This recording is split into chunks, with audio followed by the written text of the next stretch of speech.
Okay, I know this is going to sound sort of familiar to what I said in the last Scott Pilgrim video, but I promise this time it's a setup for, like, real story analysis, so just bear with me.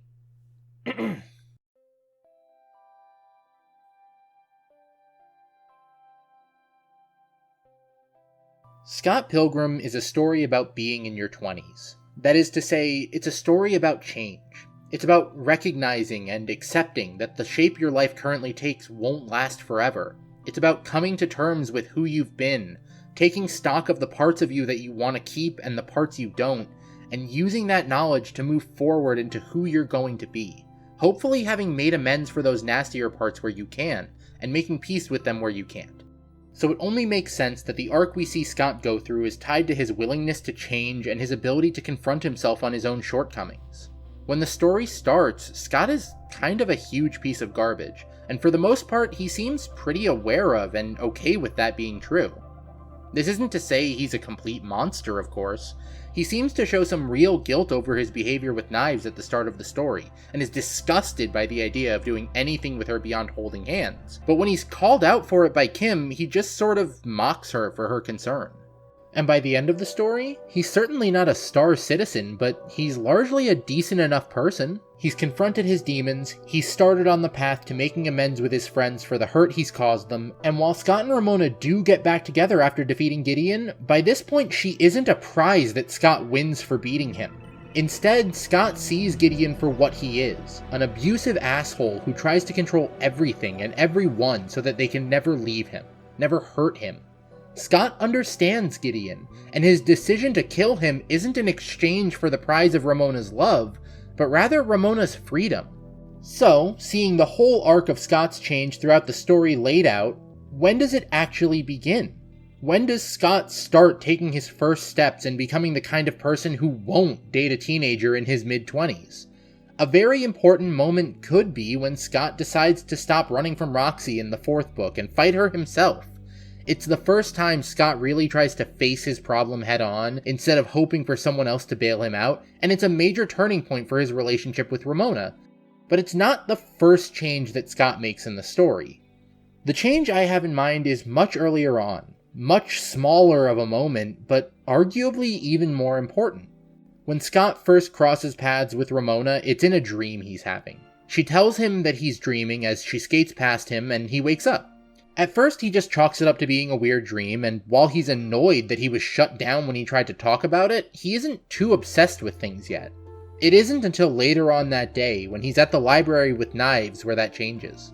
He spots Ramona making a delivery on their way out of the library, and upon realizing that she's not just a figment of his imagination, that she's actually real and living in the same town as him, he can't stop thinking about her.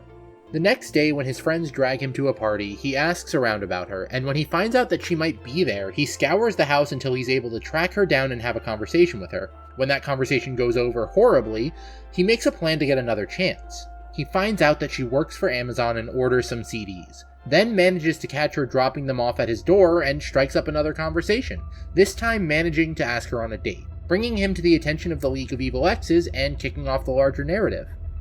It's not immediately apparent that this is a change for Scott at all, let alone a significant one.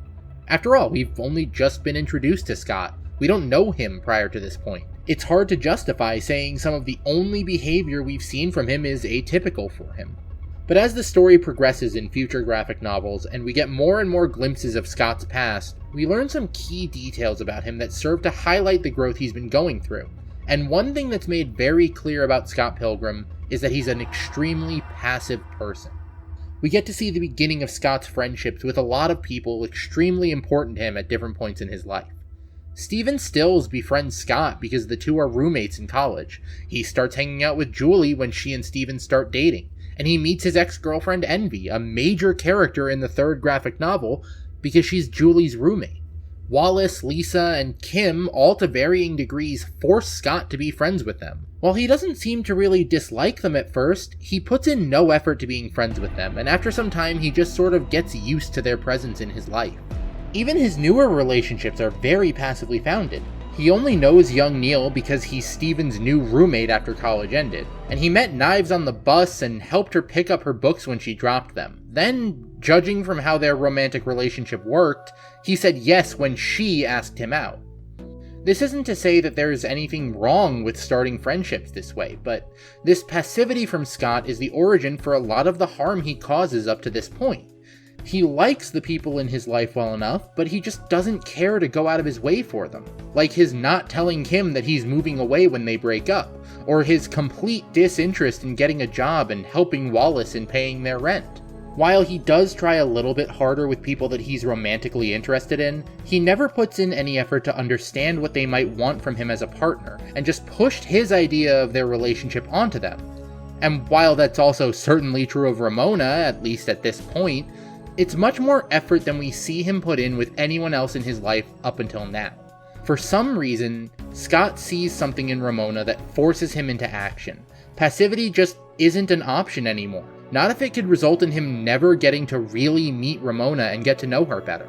So does that mean that from the moment he first lays eyes on Ramona, he never struggles with his passive nature again?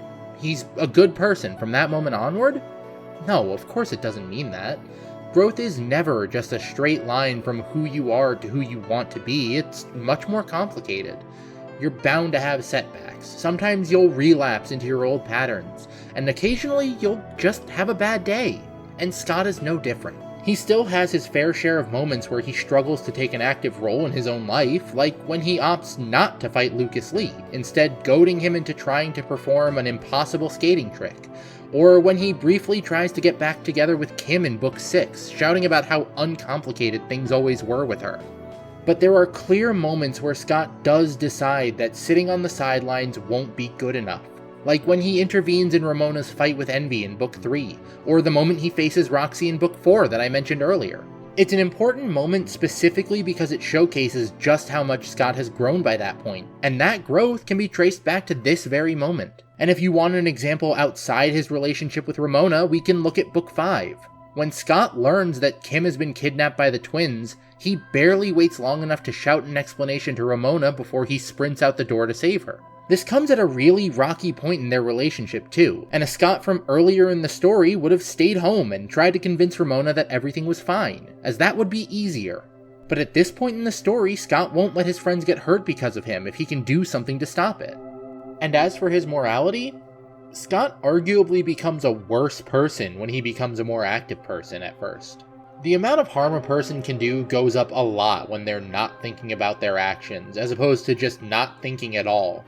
First of all, Ramona doesn't exactly seem thrilled about going on a date with Scott. She's apologetic that she treated him like he was crazy at the party before recognizing who he was, but when he first asks her on a date, she seems less than enthused, more interested in leaving and getting the rest of her work done, but Scott refuses to relent. His newfound active nature is leading him to press on Ramona's boundaries in a way that will ultimately be positive for the two of them, but right now is uncomfortable for her to say the least.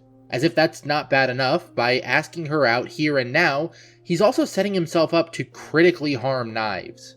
You could argue that him hurting Knives was because of his passivity, not breaking up with her until he was made to by Wallace, and even then not until after she confesses that she's in love with him.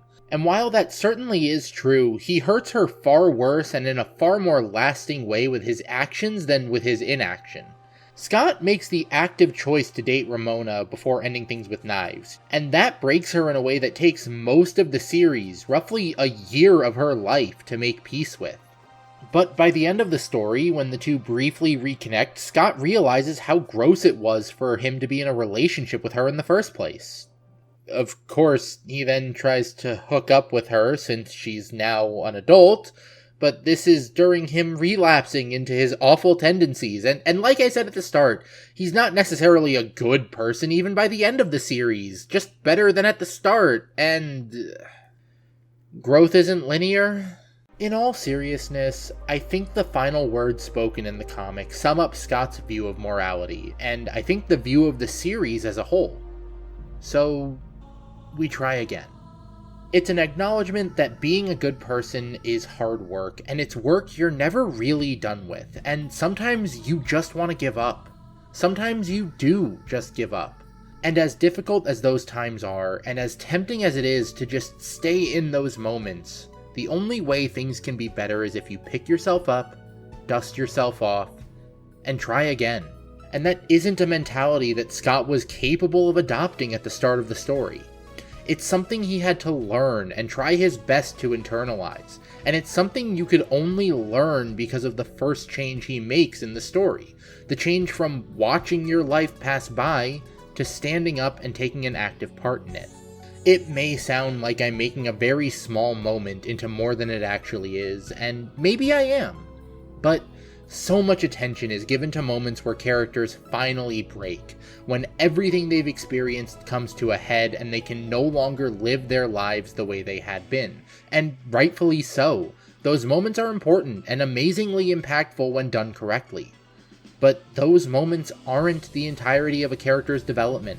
They're a culmination. And the culmination of a character arc is only ever as good as the steps that led to them. Change is a terrifying concept that we all have to contend with every day of our lives, especially when it's our own change. It's daunting and at times overwhelming to imagine making such a big decision. Sometimes it's best to focus on just taking that first little step. As always, thanks for watching. It was really nice to get to do a Scott Pilgrim video essay that was actually analyzing Scott Pilgrim instead of just the silly one I did about the evil X's. If you enjoyed the video, it would help me out a lot if you liked and subscribed, maybe left a comment letting me know what you thought about it.